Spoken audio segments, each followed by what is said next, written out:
The gleaming silver ship descended through Earth atmosphere on a quiet autumn evening, landing in a remote field outside the small town of Pinehaven. The craft bore the royal insignia of the Zintari Empire, whose existence humanity had only learned about 3 years prior. Inside the ship, Princess Lyra stared out the viewport, her violet eyes reflecting the approaching planet. Her long silver hair was braided in the traditional royal style, and her pale blue skin seemed to glow under the ship lights. She clutched her few belongings to her chest, feeling nothing but shame and fear.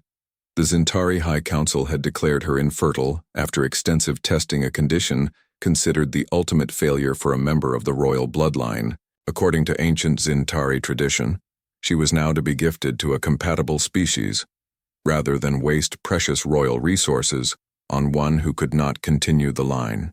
"You bring great dishonor to the royal house," her father, King Vorax, had said, his eyes cold as the void of space. "You will be sent to Earth as part of the cultural exchange program.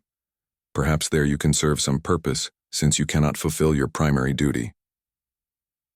The pilot announced their final approach. Lyra took a deep breath, steadying herself. She had been trained since birth to maintain royal composure no matter the circumstances. Even now, cast out and disgraced, she would not show weakness. Kate Foster stood at the designated landing site, fidgeting with the sleeve of her jacket.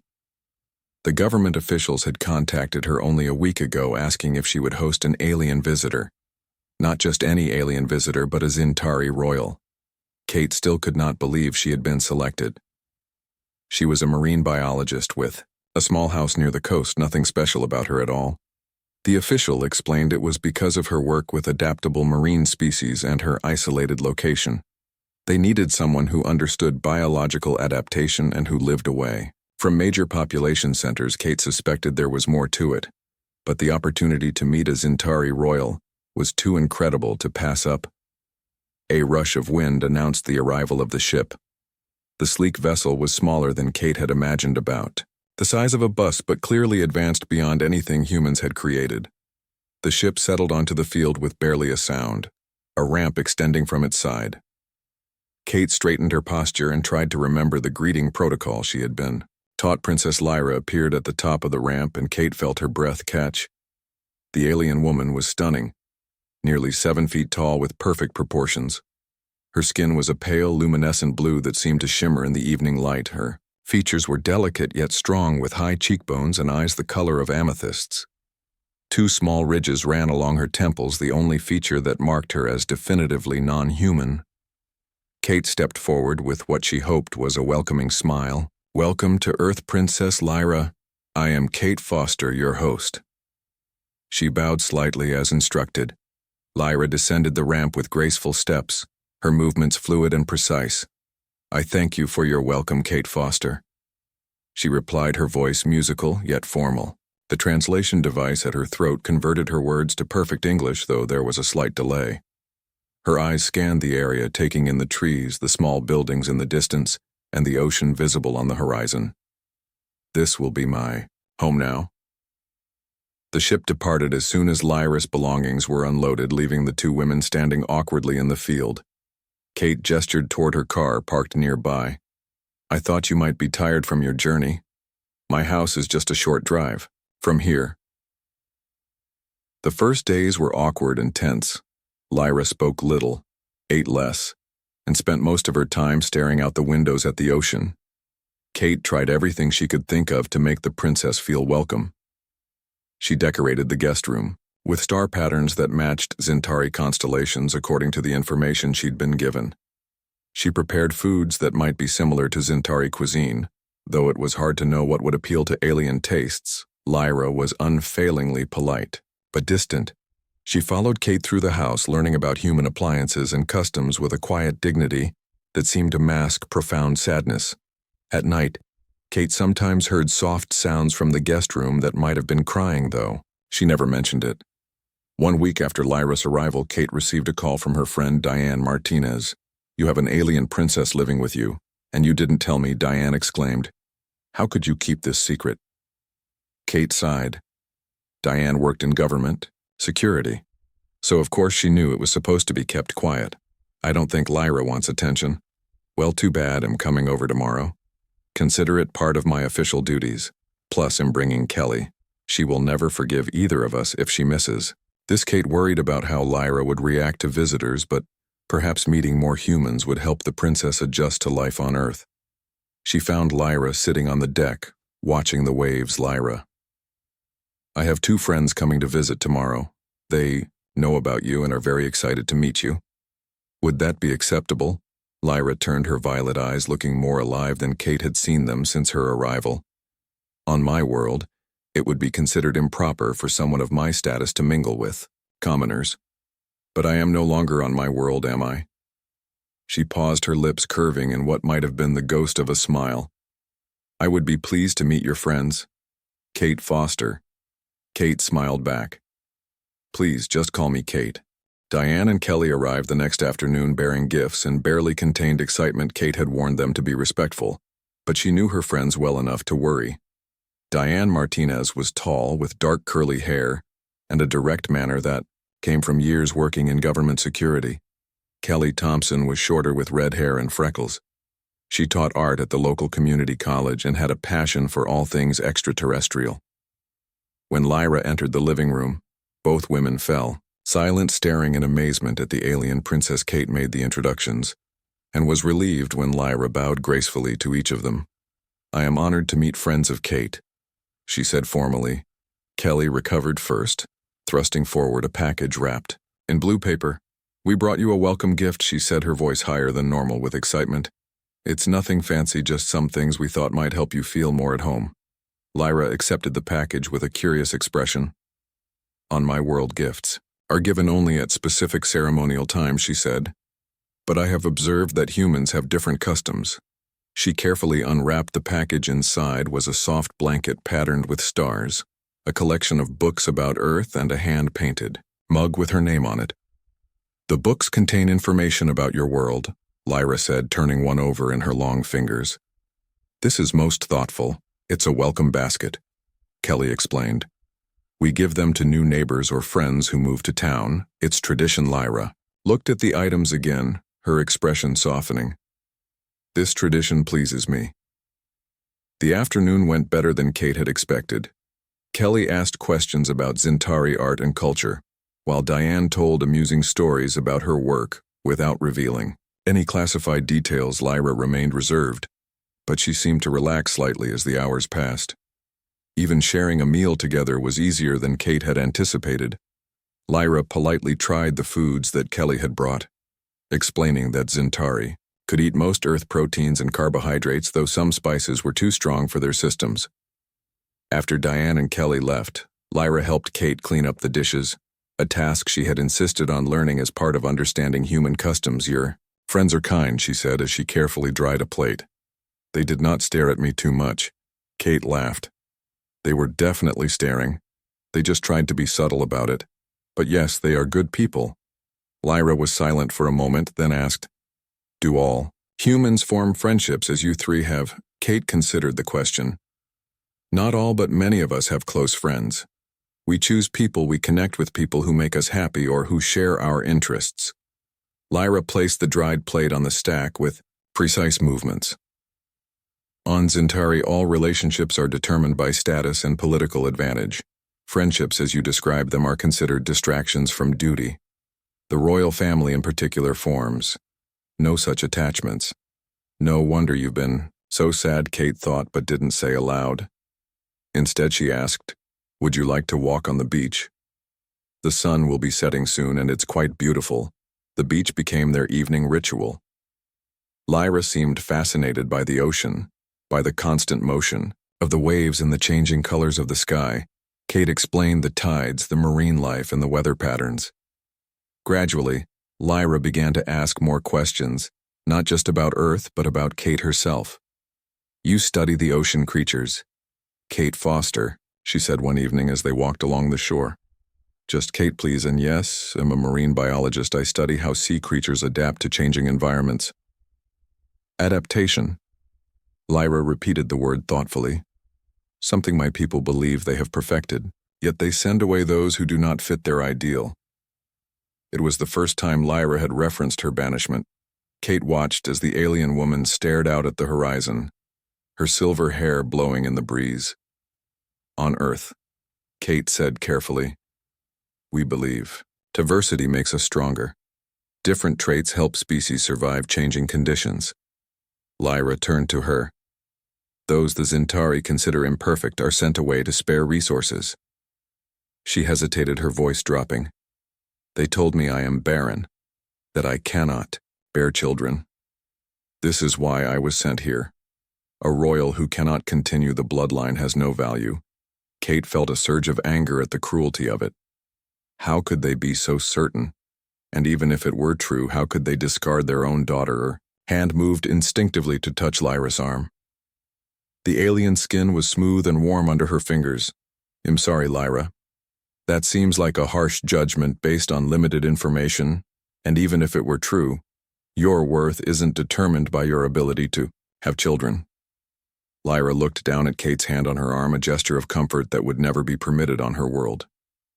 Yet it felt right somehow. 12 royal physicians examined me. They all declared the same result.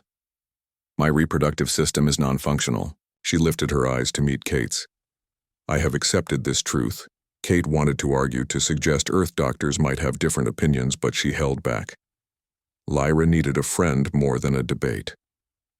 The sun was setting now, painting the sky in shades of orange and pink. The sunsets on my world are green, Lyra said after a moment. But I find I prefer the colors of Earth over the next weeks. Lyra began to change in subtle ways. She asked Kate to show her how to prepare simple human foods. She requested books about Earth history and biology.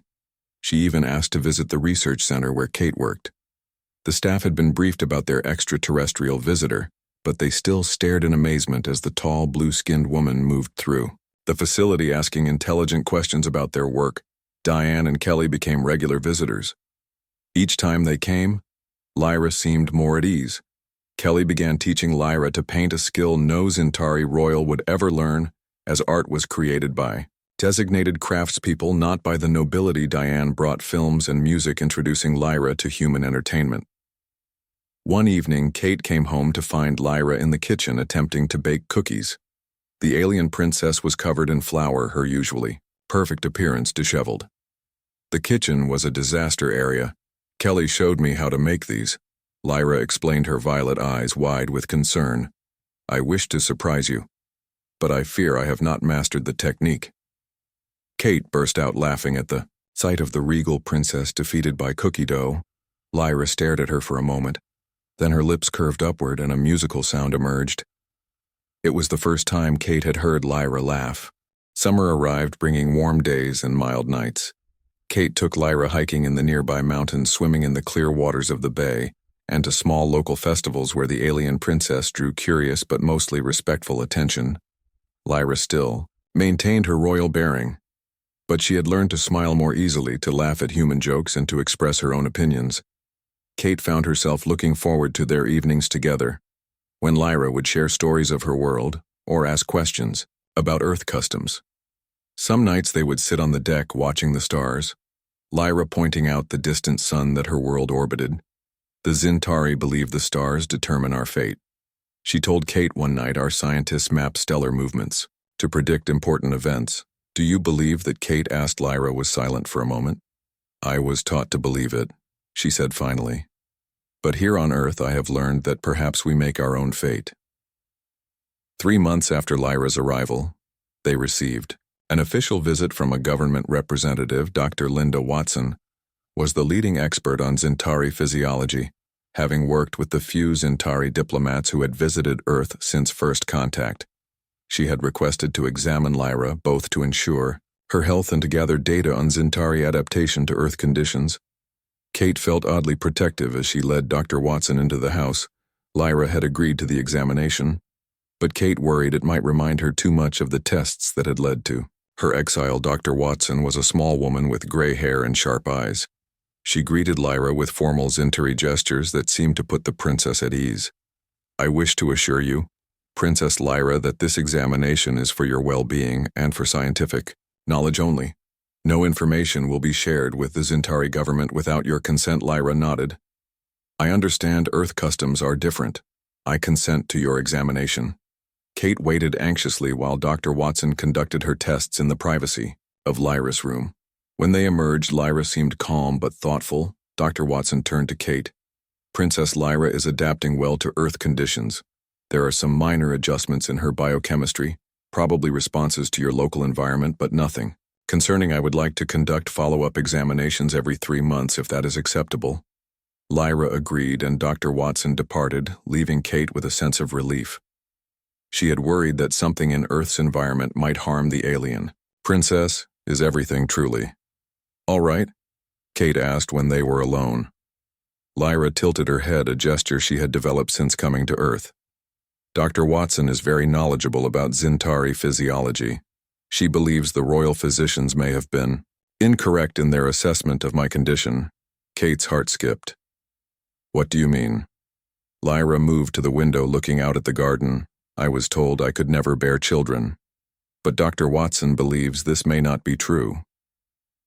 She says that Zintari reproductive biology is complex and that environmental factors play a significant role. She thinks that perhaps on Zintari I could not conceive, but here on Earth conditions might be different. Kate tried to process this information. What does that mean for you? Lyra turned her violet eyes unreadable. It means that the very reason I was sent away may not be valid, that my exile might have been unnecessary. She paused. But it also means that my life here, the freedom I have found, might never have happened, if not for that mistake.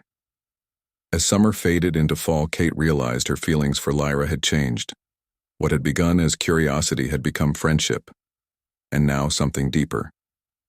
She found herself watching the alien woman when she wasn't looking, noticing the grace of her movements, the musical quality of her voice, the subtle expressions that humans might miss but that Kate had learned to read. Kate had dated both men and women in the past, but she had never felt this kind of connection. She told herself, it was impossible. Lyra was an alien, a princess from a world with entirely different customs and expectations. Even if by some miracle Lyra could feel the same way, there was no future in it. The Zintari government could recall her at any time, but at night when they sat together watching the stars, Kate found herself moving closer until their shoulders touched. Lyra never pulled away. One evening in late September, they walked along the beach as a meteor shower streaked across the sky. Lyra stopped to watch, her face tilted upward. The falling stars reflected in her violet eyes. On my world, such displays are considered powerful omens, she said. They signify great change. Kate gathered her courage. What kind of change? Lyra turned to her. In ancient times, they heralded the beginning of great love stories. Before Kate could respond, Lyra leaned down, her lips meeting Kate's in a gentle kiss.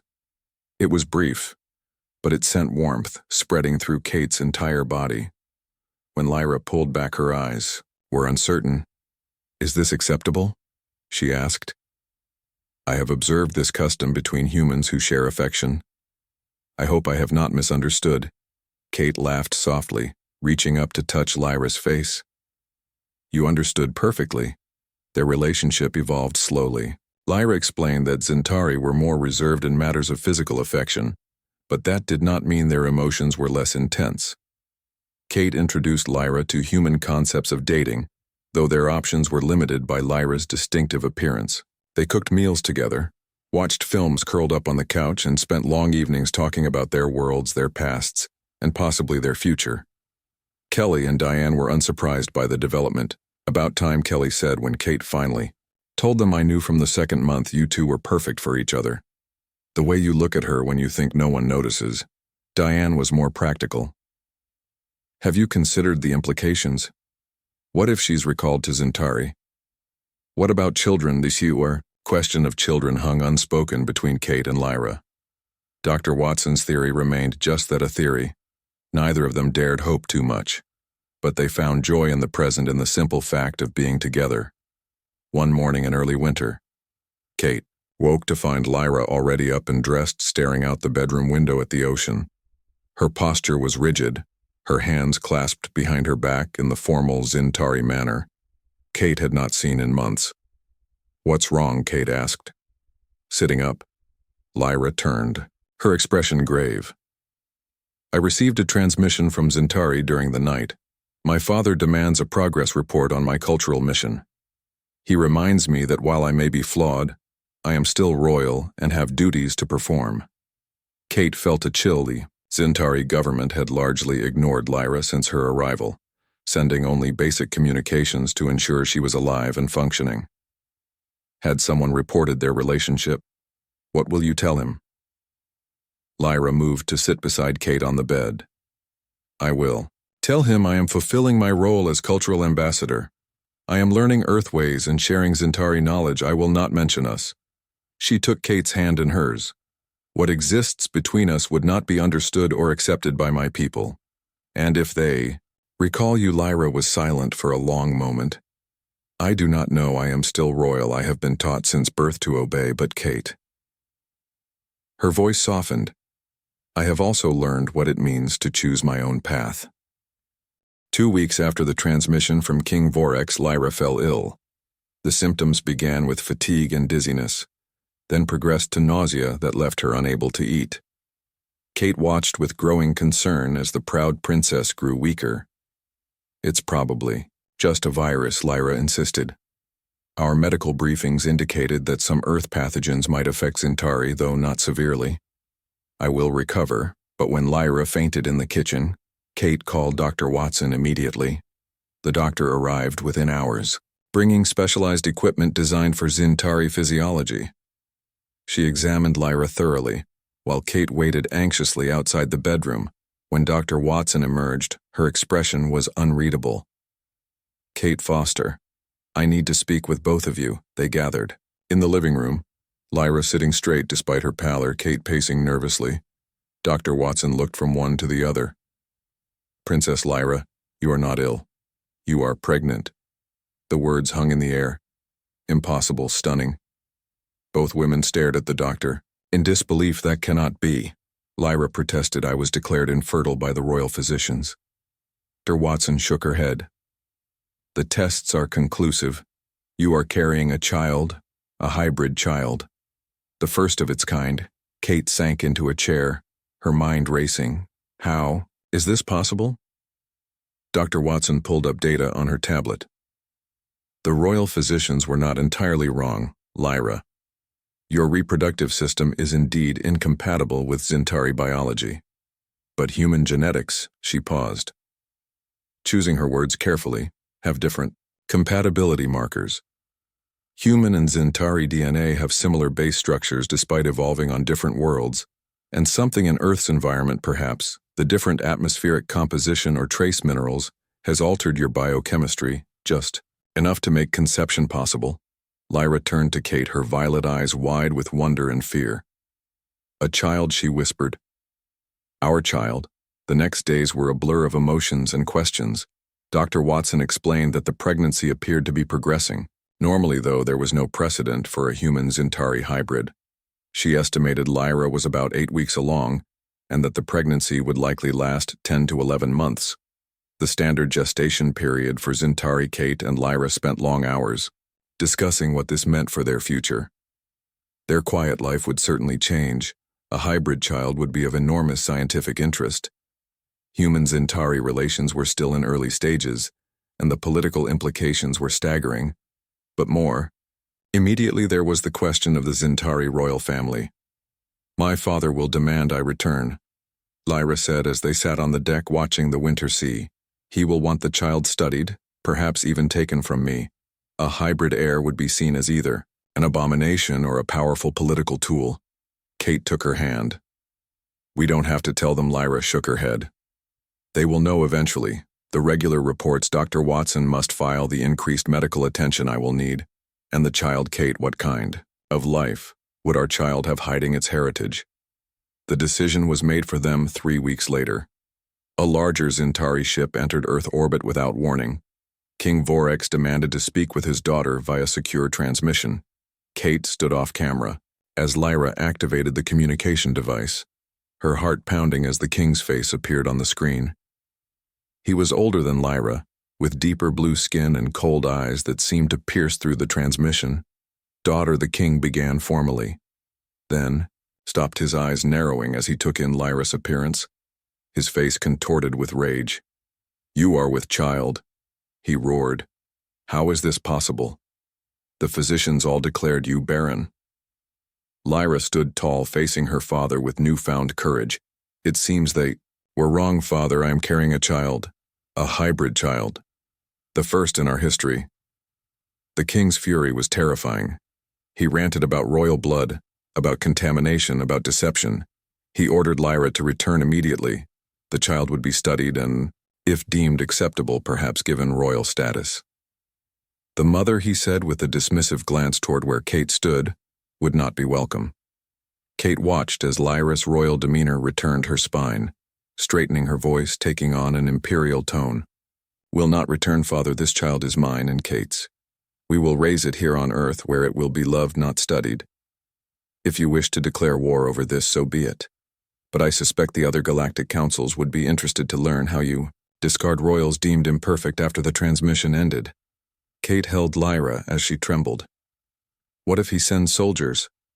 What if he declares war? Their friends rallied around them. Diane, who worked in government security, arranged protection. Kelly, whose brother served in military intelligence, helped them prepare contingencies. Linda monitored the pregnancy, ensuring both Lyra and the baby remained healthy. Government officials arrived to discuss the diplomatic crisis. Kate found herself in meetings with people whose authority she could only guess at. Lyra maintained her royal bearing, insisting that she spoke as a sovereign individual, not as a representative of Earth. 2 tense months passed, as diplomatic communications flew between Earth and Centauri. The king's ship remained in orbit, a constant reminder of the threat. They lived in a state of anxious waiting, unsure what each day would bring. Then came the breakthrough. Kelly burst into their home waving a data pad, her face flushed with excitement. We found something, she said breathlessly. The royal physicians who declared you infertile, they were bribed by your cousin Prince Nexar. He wanted you removed so he would be next in line for the throne. We have proof, Kelly explained that. Her brother had been part of a team analyzing Centauri communications. They had intercepted messages between Prince Nexar and the physicians. Evidence of payments, official records, altered specific instructions on what tests to run and what results. To report the conspiracy had been elaborate and cruel, designed to remove Lyra from succession. Earth officials transmitted the evidence directly to the Centauri High Council, bypassing King Vorax. The response came swiftly. Prince Nexar was arrested. The physicians confessed, faced with his own council's outrage. King Vorax was forced to acknowledge his error and his daughter's rightful status. The king's ship departed as suddenly as it had arrived. Lyra received a formal communication, restoring her royal privileges and inviting her to return to Centauri with all honor. She read the message, then set it aside, looking out at the ocean that had become her true home. I will not return, she told Kate. They cast me out, and in doing so gave me the greatest gift, freedom. I choose this life, our life. As her pregnancy progressed, Lyra bloomed. Her blue skin took on a pearlescent glow. Her silver hair grew faster and thicker. Kate found her more beautiful than ever. Dr. Watson monitored the baby carefully, reporting that the hybrid child appeared healthy, showing characteristics of both species. They converted the small room next to their bedroom into a nursery. Kelly painted a mural of Earth and Centauri landscapes blending into each other. Diane installed security systems far beyond what a normal home would need. They prepared as best they could for a child that would be unique in the universe. Earth governments maintained diplomatic communications with Centauri, sending regular updates on Lyra's condition. The hybrid pregnancy had become a symbol of possible future relations between the worlds. Scientists speculated on the implications, the potential for deeper biological compatibility between their species. In the quiet moments between medical appointments and diplomatic meetings, Kate and Lyra simply enjoyed the miracle they had created. They felt the baby move for the first time during a thunderstorm. Lyra fascinated by the lightning. Kate holding her close as the child responded to the thunder with vigorous kicks. They discussed names blending Earth and Centauri traditions. They sang to the baby in both languages. They dreamed of the future, a child of two worlds. 1 year after arriving on Earth, Lyra gave birth to a daughter. The labor was long and difficult, but Dr. Watson had prepared for every possibility. The baby emerged with a cry that sounded entirely human, but she was unmistakably a blend of both worlds. Her skin was a pale blue lighter than Lyra's, but with a hint of human pink. Her eyes were violet like her Zintari mother, but shaped like Kate's. Her tiny hands had the long, elegant fingers of the Zintari, but only 5 per hand instead of 6. She had no hair yet, but there was a silvery down on her perfect head. They named her Nova, a word that meant new beginning in both their languages. Kate held the tiny miracle against her chest, tears streaming down her face. Lyra watched them, her expression one of exhausted joy. "She is perfect," Lyra whispered. "She is the impossible made real." The news of Nova's birth spread quickly. Earth governments issued announcements. The scientific community clamored for information. The public was fascinated by the first hybrid child reporters camped outside their property line, held back by Diane's security measures and government orders. Lyra and Kate ignored it all, lost in the wonder and challenge of new parenthood. Nova proved to be a healthy baby with a strong appetite and curious eyes that seemed to take in everything. She slept nestled between her mother's, small blue fingers clutching one of each of theirs. When Nova was 3 months old, they received a formal request from the Zintari royal family. King Vorax wished to visit his granddaughter. The request came with assurances of peaceful intentions, diplomatic immunity for Kate, and recognition of Nova's unique status. Lyra read the message aloud, her voice steady. "We do not have to agree to this," she told Kate. "We can refuse." Kate looked down at Nova sleeping peacefully in her crib. "Would you regret not giving her the chance to know her grandfather, her heritage?" Lyra was silent for a long moment. "He sent me away in shame," she said finally. "But he is still my father, and Nova is royal by birth, whatever else she may be." They agreed to the visit with conditions. The king would come with only a small delegation. No weapons would be permitted. Kate would be recognized as Nova's parent, equal to Lyra. The visit would be brief. King Vorax arrived 3 months later, his massive ship causing panic across Earth until he announced he came in peace. The ship remained in orbit, while a small shuttle brought the king to the private landing area that had been constructed near Kate and Lyra's. Home Kate stood beside Lyra as the shuttle doors opened. Her heart pounding, Nova cradled in Lyra's arms. The baby was alert now, 6 months old, and increasingly aware of her surroundings. She had a full head of silver hair with hints of Kate's auburn showing at the roots. Her skin had settled into a permanent pale blue with a subtle pearlescent quality that caught the light. King Vorax emerged from the shuttle alone.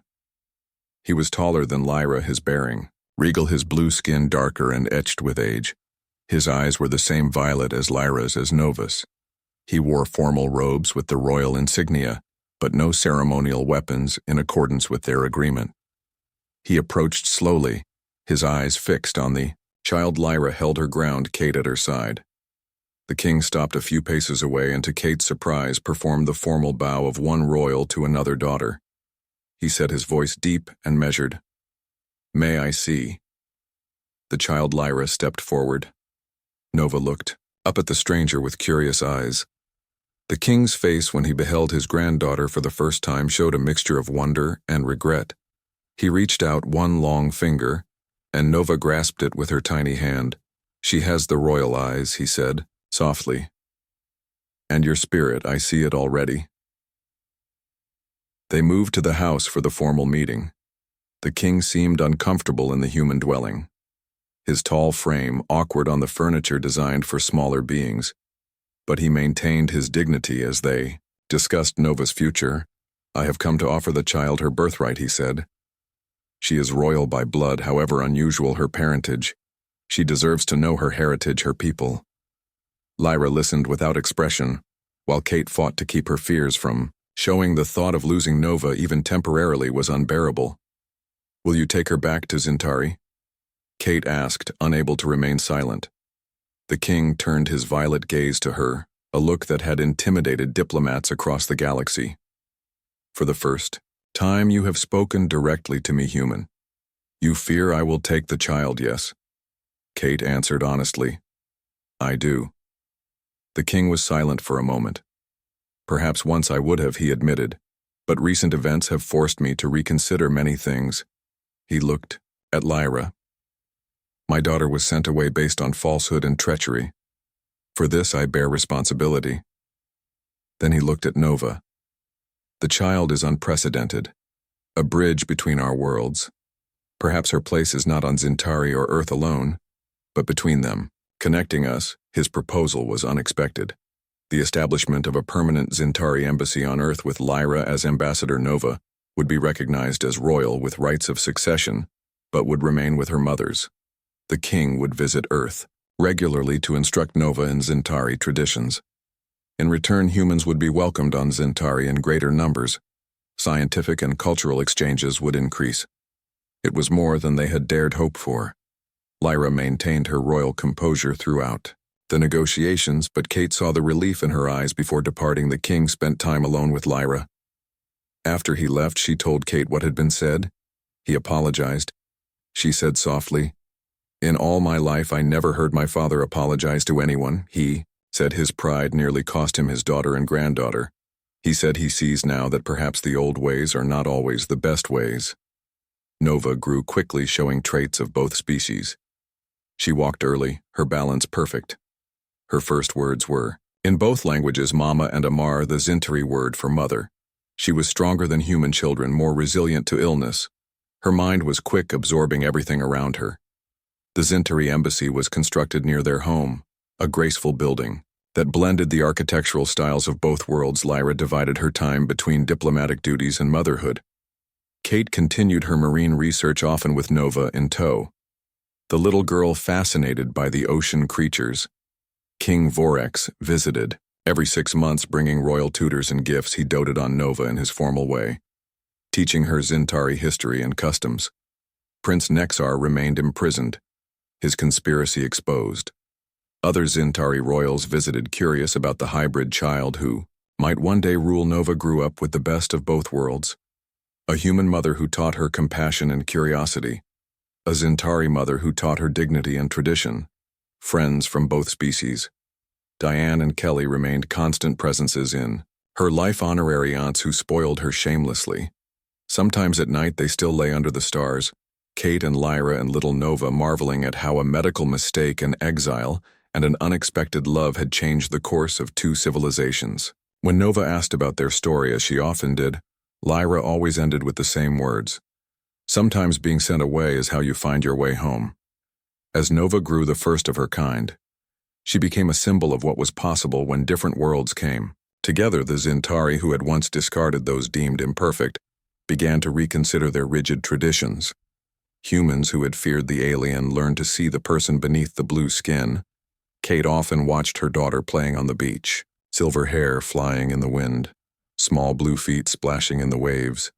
She would catch Lyra's eye, and they would share a smile of wonder at the miracle they had created. Not just Nova, though she was miracle enough, but the bridge between worlds, the new understanding that had grown from their love. Scientists still studied the unique biology that had made Nova possible. Other Zintari came to Earth hoping that the planet might heal their own reproductive issues.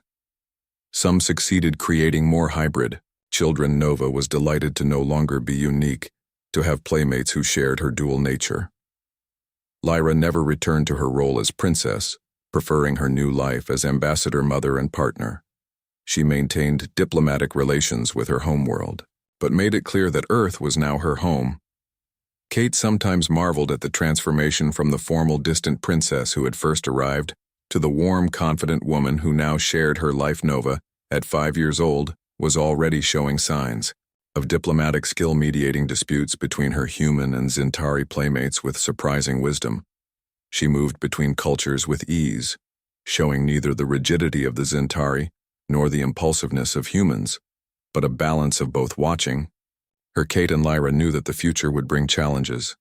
Nova would always be between worlds, never fully belonging to either, but they also knew she would never be alone. She had 2 mothers who adored her, extended families on 2 planets, and the legacy of a love that had overcome the barriers of biology and culture to create something entirely new. and on clear nights when the stars shone brightly over the ocean, they would tell her the story again. How a princess declared flawed had found perfection in an alien world, how a scientist had discovered love in an unexpected form, how together they had created a miracle and changed two civilizations forever.